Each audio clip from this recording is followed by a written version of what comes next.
Assalamualaikum warahmatullahi wabarakatuh. Kembali Mr. Cespleng hadir di ruangan Anda. Kali ini Mr. Cespleng ingin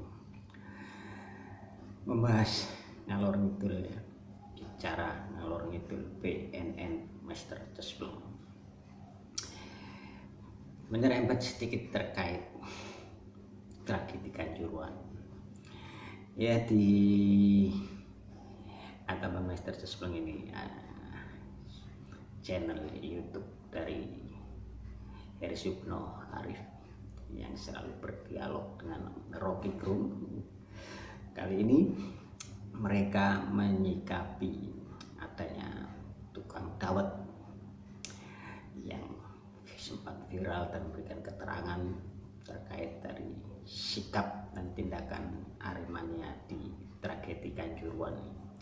Namun sebelum itu, Master Cespleng ingin membacakan yang menjadi andalan Master Cespleng bagi warga negara Indonesia untuk mengetahui protokol Zionis ini, karena di sini merupakan sebuah SOP dari sebuah gerakan yang sangat tua yang saat ini sudah menguasai sedemikian dalam, menggenggam dunia ini, seolah-olah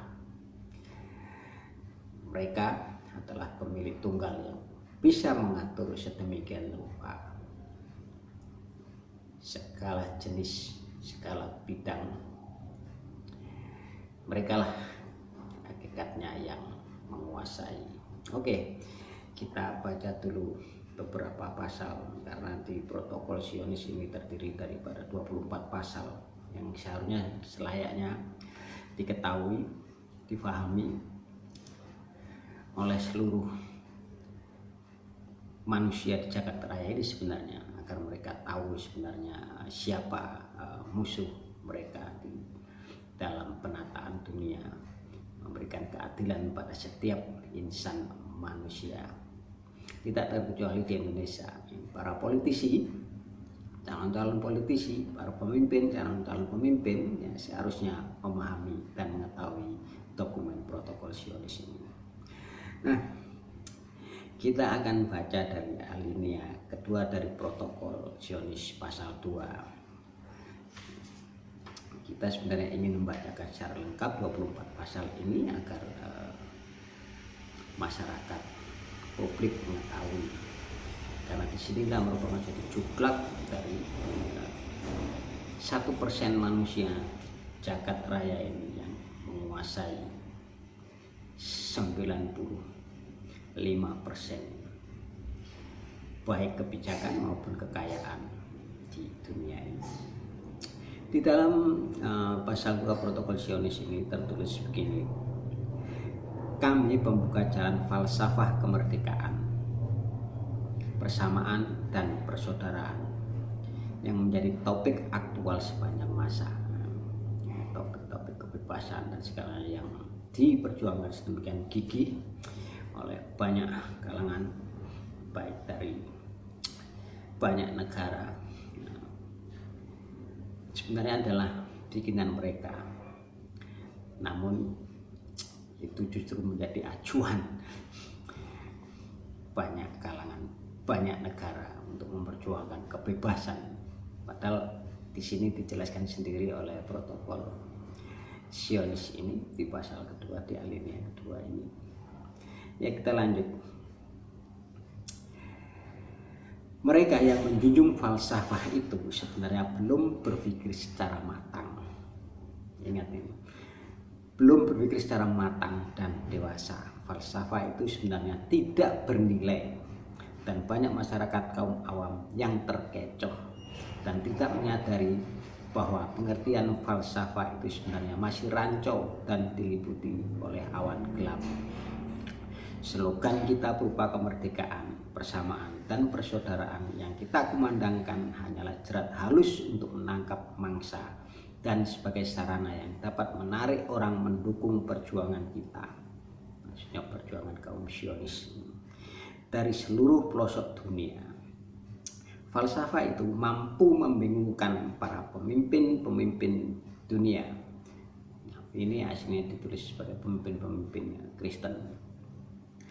Pada suatu saat falsafah itu mampu mematahkan tangga dan merontokkan persatuan. Dari sisi lain, falsafah itu akan menggulingkan kubu-kubu bangsawan non-Yahudi, yaitu kubu yang dipakai tempat perlindungan masyarakat yang hidup di atas planet bumi ini. Ini di pasal 2-nya. Kita harus berusaha sekuat tenaga agar pertempuran yang terjadi antara dua negara tidak menjalar ke negara lain. Nah, ini kalau seandainya negara ini dipersempit menjadi kelompok yang kedua-duanya dipegang oleh mereka, kedua-duanya dikendalikan oleh mereka, apa jadinya? Sehingga peperangan itu masih dapat dikendalikan agar pihak kita dapat menguasai. Nah, itulah tujuan mereka, untuk mengadu domba satu kelompok dengan kelompok lain, bahkan kelompok masyarakat dengan kelompok pemimpin, kelompok penguasa. Nah, ini harus ada suatu sikap terobosan yang bijaksana, mengingat kondisi di negeri kita saat ini sedang dalam kondisi ini. Di samping itu, kedua pihak yang bertempur selalu membutuhkan bantuan. Nah, inilah jerat-jerat mereka, membutuhkan bantuan dari kita, seperti kasus Kanjuruhan ini, di mana kita akhirnya menyandarkan keputusan itu kepada FIFA. Padahal sebenarnya kita itu kan mampu menyelesaikan masalah itu kalau kita benar-benar tulus, ikhlas, jujur, adil dalam kasusnya. Bahkan rekayasa yang sampai-sampai mengatasnamakan penjual dawet ini sungguh-sungguh adalah sebuah konspirasi yang seharusnya semua orang memiliki atensi dan untuk membuka secara jujur, tidak ada yang ditutupi, kecuali mereka adalah bagian daripada konspirasi di dalam kasus tragedi Kanjuruhan ini. Oke, kita lanjut. Kita harus mengangkat orang yang tidak berpengalaman luas dalam pemerintahan. Ini kalimat ini lagi. Apakah kita tidak memperhatikan? Memang kita harus tahu dulu tentang ini protokol Zionis ini. Kalau tidak, kita akan tidak bisa berpikir luas tentang semua keadaan, semua tragedi yang terjadi yang menimpa negeri kita ini. Kita harus mengangkat orang yang tidak berpengalaman luas dalam pemerintahan agar mudah diatur untuk diarahkan ke tujuan tertentu. Kita harus membentuk publik opini melalui surat-surat kabar kepada orang-orang non-Yahudi. Nah, disinilah peran surat kabar. Jika mereka sudah condong ke sana atau bahkan itu milik mereka, maka kita akan dihujani informasi-informasi sesat yang menyesatkan. Kita harus membentuk opini publik melalui surat-surat kabar kepada orang-orang non-Yahudi. Ideologi kita kini telah berhasil dengan gemilang. Kemenangan ideologi kita melalui otak Darwin, Karl Marx, dan Nietzsche. Pandangan pikiran mereka mampu menggoyahkan ketenangan masyarakat dunia. Mari kita ulang. Kemenangan ideologi kita melalui otak Darwin. Siapa Darwin? Penggagas mencetus teori apa? Kemudian Karl Marx. Siapa Karl Marx? Dan Nietzsche. Nah, disinilah ketika kita bergejolak mengatakan bangkitnya kembali komunisme di Republik ini, komunisme gaya baru. Bagi Mr. Sesblang ini bukan lagi komunisme, sebab komunisme sebenarnya adalah anak kandung daripada Zionisme. Dari mana? Karl Marx inilah yang membuat teori-teori itu. Karl Marx itu siapa? Nah, ini yang perlu kita mengkaji secara benar dari informasi yang valid. Dan ini adalah pernyataan mereka sendiri. Dan jika sekarang ini ada suatu gejala, bukan gejala sebenarnya, justru keberlangsungan tentang yang bersinggungan dengan gaya-gaya komunis. Faktanya adalah kalau menurut Mr. Sesblang adalah Zionisme inilah yang sudah bergerak, bukan hanya komunis. Dan komunis itu memang anak kandung Zionis. Ini yang harus kita pahami sehingga kita bisa menemukan titik soalnya, kemudian bisa membuat solusinya. Nah, kita lanjut. Bagi orang yang tidak menjalankan ajaran agama, ideologi semacam itu mudah diterima. Surat kabar sebagai senjata utama kini berada di tangan kita. Mereka mengakui sendiri, dan padahal protokol Zionis ini dibuat pada tahun 1897 di Basel, Swiss. Dan di dalam pembentukan protokol Zionis ini juga ada seorang jurnalis, yaitu Theodor Herzl, yang memimpin pertemuan pada saat itu bersama para pemuka-pemuka Zionisme seluruh dunia. Bagi orang yang tidak menjalankan ajaran agama, ideologi semacam itu mudah diterima. Surat kabar sebagai senjata utama kini berada di tangan kita. Walaupun demikian kita tidak harus bergerak.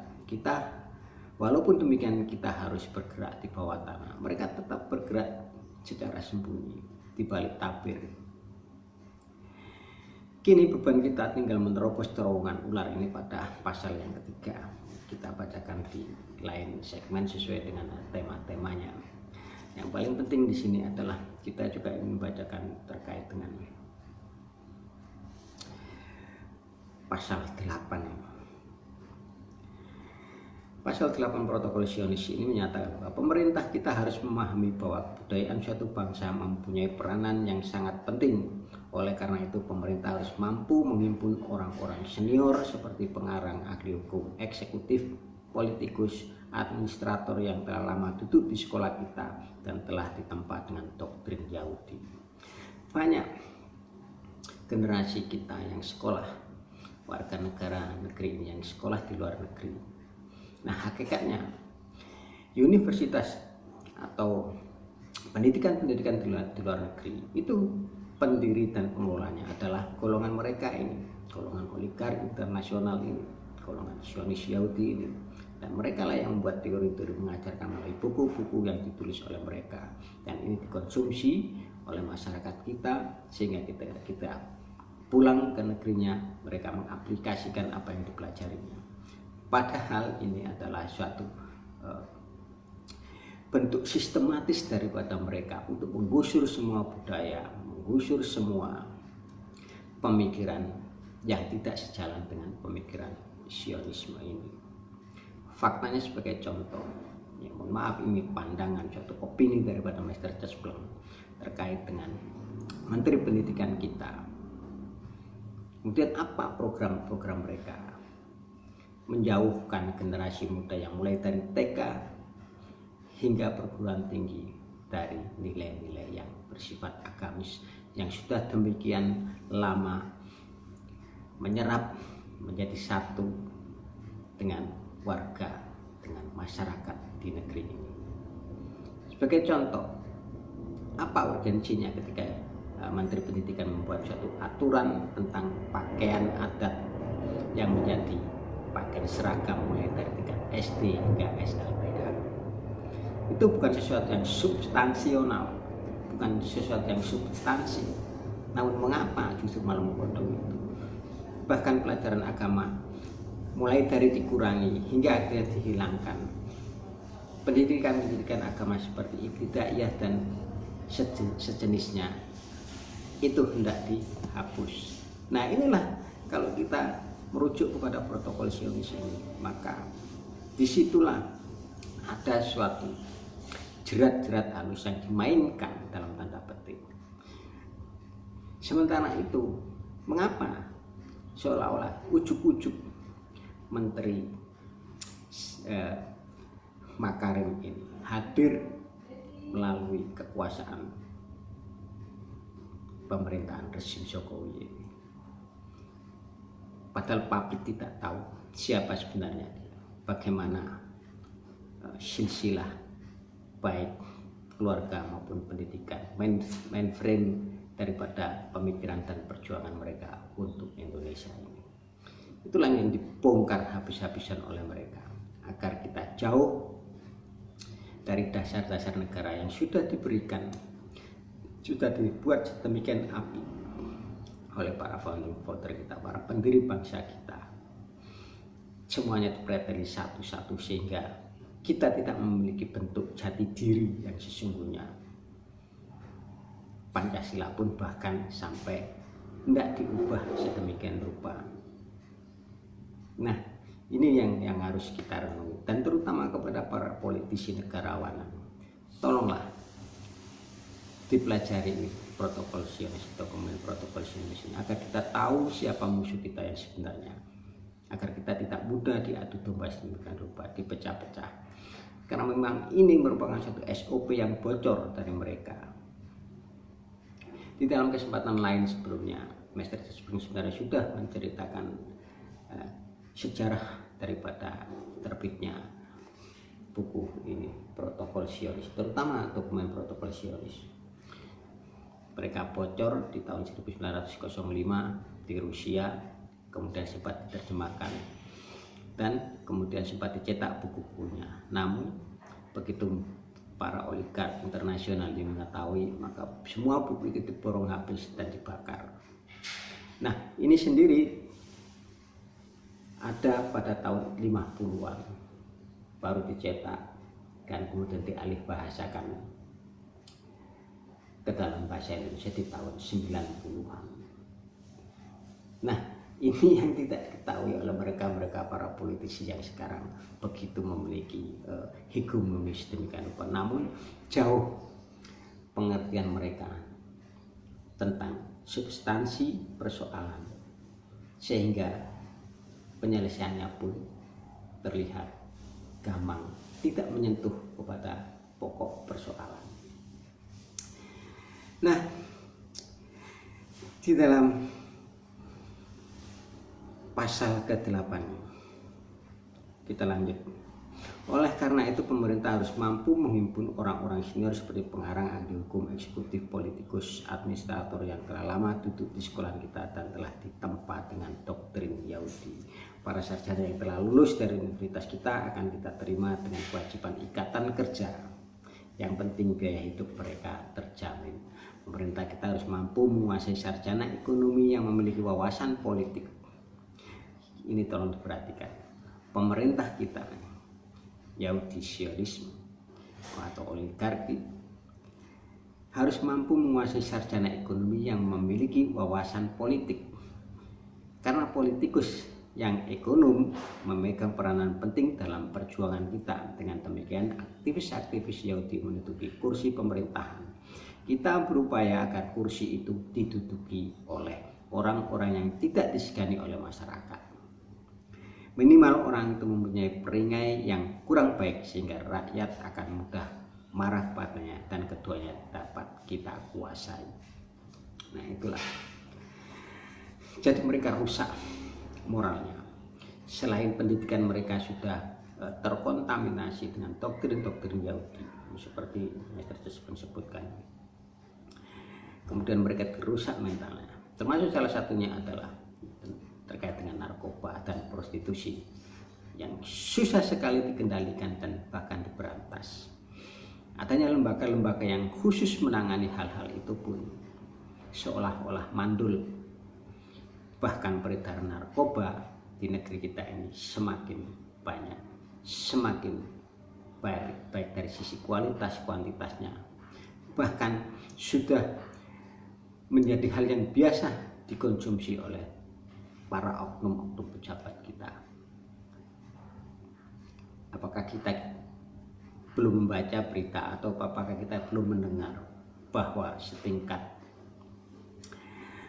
pejabat Polri di tingkat Polres terkena kasus? Inilah yang sangat membahayakan. Di samping lembaga ini tidak serius. Kenapa dikatakan tidak serius? Karena faktanya seperti narkoba ini, juga seperti korupsi, adanya lembaga-lembaga itu tidak justru mengurangi secara signifikan, namun semakin mereka dalam tanda petik terlindungi. Oke, kita lanjut di pasal 9 karena juga menarik untuk pasal 9. Kita harus dapat menguasai pejabat-pejabat non-Yahudi yang mengatur administrasi untuk dirombak sebagaimana yang kita harapkan. Selain itu, harus menempatkan orang-orang kita dalam lembaga pengatur negara. Nah, apakah kita tidak berpikir bahwa apakah kita tidak berpikir bahwa sudah ada indikasikah orang-orang mereka itu berada di sistem pemerintahan kita, di lembaga-lembaga kita, negeri ini, di lembaga-lembaga negeri ini. Oke, kita lanjut. Selain itu harus menempatkan orang kita dalam lembaga pengatur negara. Kita berusaha agar administrasi suatu negara berjalan timpang. Kita banyak mendudukan wakil-wakil dalam tubuh legislatif dan ikut serta dalam pemilihan umum. Apakah mereka yang mengikuti ini bukan merupakan satu seruan antek-antek daripada kaum Zionis ini, sehingga merubah kebijakan secara frontal dari dalam? Inilah yang perlu kita renungkan sebagai warga negara, terlebih kepada para pejabat, kepada para politisi, negarawan, aktivis, untuk memahami protokol Zionis ini. Kita harus mampu mengarahkan misi surat kabar. Di samping menguasai departemen pendidikan, coba kemudian kita berpikir sejenak kepada Menteri Pendidikan kita saat ini. Ini hanya sebagai suatu kontrol saja agar kita bisa mengevaluasi dan menyampaikan aspirasi tanpa terbebani oleh kriminalisasi tentunya. Karena pendidikan merupakan tonggak terpenting dalam kehidupan yang merdeka. Kini aktivis kita telah mampu menodai masa depan generasi mendatang dan mencemari generasi sekarang. Apa yang mereka katakan di awal abad ke-20. Bayangkan awal abad ke-20 hingga detik ini. Apakah ini belum merambah ke Republik kita? Kita harus memberikan pelajaran kepada generasi masa kini dengan pandangan-pandangan yang mengandung unsur merusak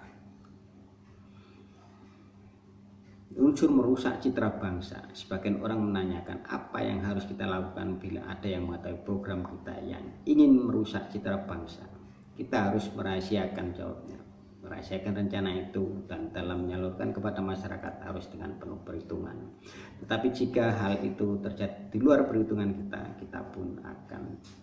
kita pun sudah mempersiapkan diri dengan kekuatan militer. Pada akhirnya mereka akan menggunakan kekuasaan militer mereka. Masih ada banyak yang terkait dengan yang akan kita bicarakan terkait dengan Kanjuruhan ini, yang menurut Master Despleng adalah sebuah konspirasi. Apa tujuan mereka? Membuat suatu kepanikan kepada masyarakat, kemudian pada akhirnya membuat masyarakat tidak percaya kepada pemerintah, sementara pemerintah sendiri tidak menggubris apapun pemikiran kritis daripada publik terkait kebijakan mereka. Padahal fakta daripada kebijakan itu sangat-sangat menyusahkan publik, sangat-sangat menyusahkan masyarakat. Oke, kita seling dengan apa yang dikatakan oleh Heri Supeno dan Rocky Gerung terkait dengan Kanjuruhan, di mana mereka juga mengatakan bahwa Kanjuruhan memiliki suatu dimensi gelap yang lain yang hingga sekarang masih belum bisa terkuak.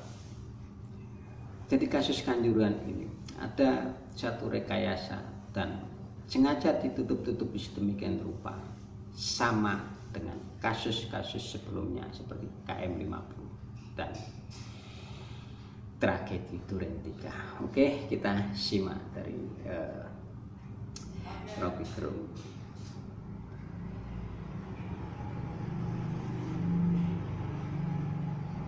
Kembali kita ngobrol ya, ini hari Kamis ya. Hari Kamis dan kemarin ada berita yang itu akhirnya yang kita tunggu-tunggu, tukang cendol itu setelah diuber oleh Komnas HAM, oleh TGIPF, oleh polisi, oleh Aremania, ketemu juga tukang cendolnya.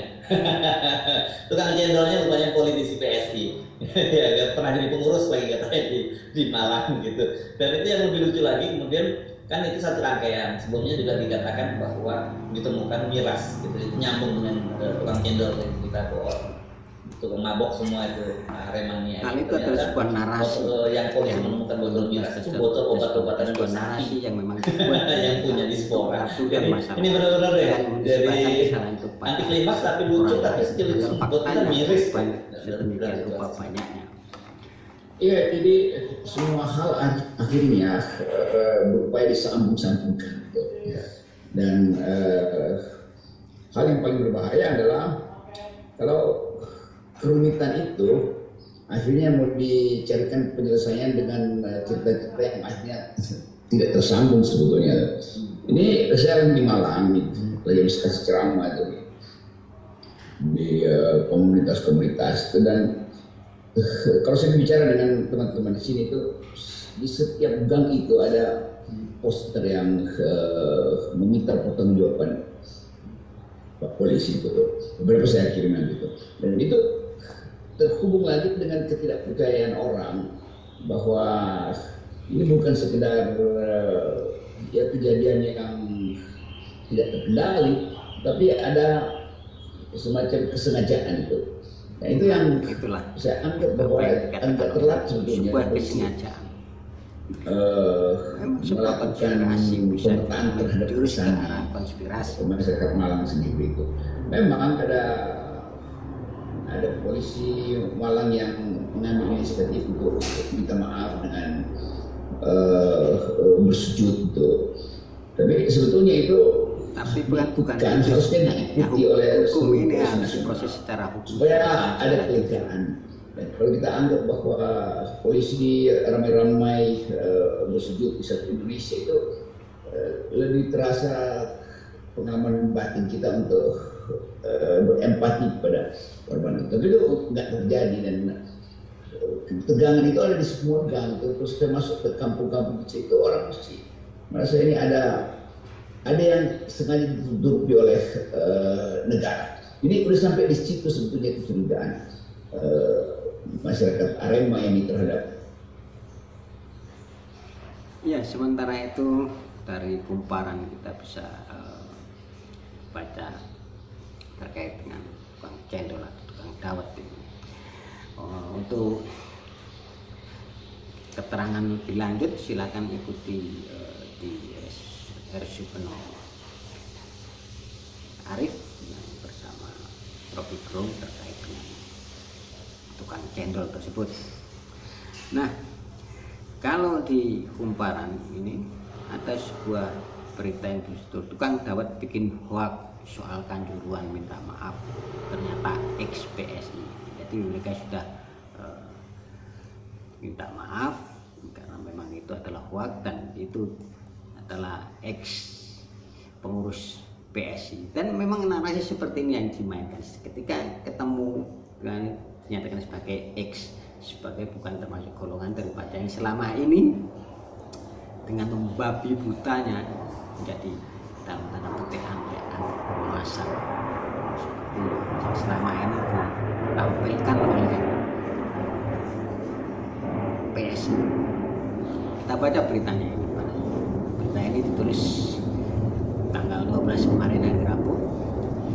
Ramai di media sosial tentang ibu yang mengaku sebagai penjual dawet.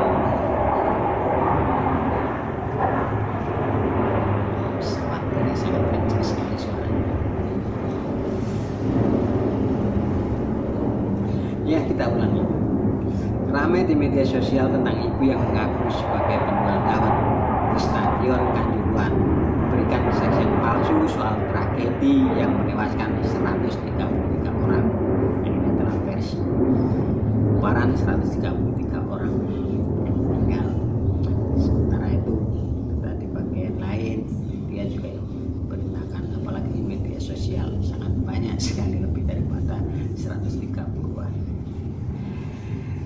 Dinarasikan juga ia merupakan politikus Partai Solidaritas Indonesia atau PSI. Atas informasi ini, DPD PSI Kabupaten Malang memberikan penjelasan Terkait hal itu, DPD PSI Kabupaten Malang menyatakan ibu tersebut sudah bukan pengurus PSI sejak 22 Juni 2020. Kami sedang mengecek di sistem keanggotaan PSI. Jika benar masih tercatat, kami segera pecat. Ya, apakah seandainya benar terus kemudian pecat itu sebagai solusi? Atau mungkin saja di sisi lain mereka melakukan memang dalam tanda petik disuruh melakukan hal itu. Mana mungkin orang berbuat sesuatu tanpa ada yang menyuruhnya, yang berbuat. Nah, untuk mengelak daripada tanggung jawab, ya cara-cara seperti ini yang memang sudah biasa dilakukan di rezim ini oleh rombongan yang ada di dalam kekuasaan. Oke, kita lanjut berita dari Kumparan ini. Terkait hal itu, DPD PSI Kabupaten Malang menyatakan ibu tersebut sudah bukan pengurus PSI sejak 22 Juni 2020. Kami sedang mengecek di sistem keanggotaan PSI. Jika benar masih tercatat, kami segera pecat, kata Ketua DPD PSI Kabupaten Malang, Yosio Suryo Widodo dalam keterangan tertulis Rabu 12 Oktober. Sebelumnya sempat viral rekaman suara seorang penjual dawet di Kanjuruhan. Ibu-ibu tersebut dalam pengakuannya menyebut bahwa Aremania mengeroyok polisi dan memakai miras serta narkoba. Inilah rezim itu betul-betul sebuah fitnah, itu begitu menggelora, ditimpakan kepada siapa saja, dilakukan kepada siapa saja. Sungguh suatu rezim yang sangat-sangat buruk. Nah, apakah ini akan berlanjut? Apakah ini akan ada penerusnya situasi dan kondisi yang semacam ini? Di mana di tahun-tahun politik ini, kita mendekati memasuki tahun politik ini, mereka yang sudah mengikrarkan diri sebagai penerus daripada rezim ini, apakah itu layak mendapat dukungan? Faktanya, setiap kejadian selalu memiliki benang putih dengan kacamata mikroskop dari batin dan nalar kita, dari telinga dan mata kita yang menggunakan rasa keikhlasan akan menemukan tabir-tabir konspirasi di dalam suatu tragedi, bahkan tragedi besar dan mengorbankan jiwa-jiwa suci anak bangsa. Oke, demikian saja apa yang bisa disampaikan oleh Master Jesprong. Semoga manfaat, dan ketika berbeda pendapat silakan tanggapi di kolom komentar. Tetap jadikan 0% sebagai tonggak kita mendapatkan pemimpin yang bersih, jujur, amanah, dan juga menyampaikan suatu kebenaran itu walaupun pahit. Nah, mudah-mudahan ke depan kita mendapatkan pemimpin yang lebih baik, dan tetap jadikan Pancasila sebagai khilafah bangsa Indonesia, sebab Pancasila adalah khilafah rasa Nusantara. Billahi taufiq wal hidayah. Wassalamualaikum warahmatullahi wabarakatuh. Salam kejujuran.